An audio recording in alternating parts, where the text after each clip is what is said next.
Hello guys, welcome back to the channel. In today's video, I'm going to show you how you can get the Super Enchanted Stone in Fish It game on Roblox latest update.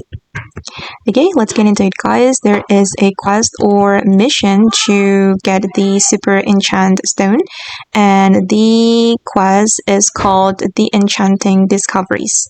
Okay, as you can see that we need to use an ancient stone 30 times and we will be rewarded the Super Enchanted Stone. And to start this quest or this mission, you need to go to the Esoteric Island and then talk to this NPC to start the quest.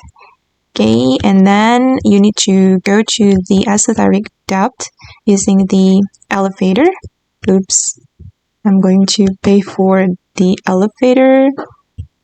Okay, and we need to go to the Esoteric Depth to catch Enchant Stones.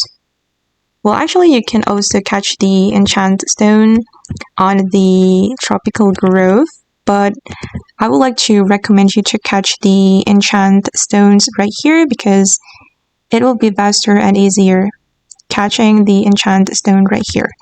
And you can use the Enchant Stone to enchant your rod. Just place the Enchant Stone on this altar and then you will enchant your rod. Okay, let me go to my items. I have 3 Enchant Stone. Click on the Enchant Stone and you can place the Enchant Stone right here. And don't forget to select your rod. Okay, and I'm going to enchant my rod. And let's see what we'll get. Oh, I got prismatic. Again, you can catch the enchant stones right here. Okay guys, then that's how you can get the Super Enchanted Stone in a Fish It game on Roblox. I hope this video will be useful for you. Thank you so much for watching and bye!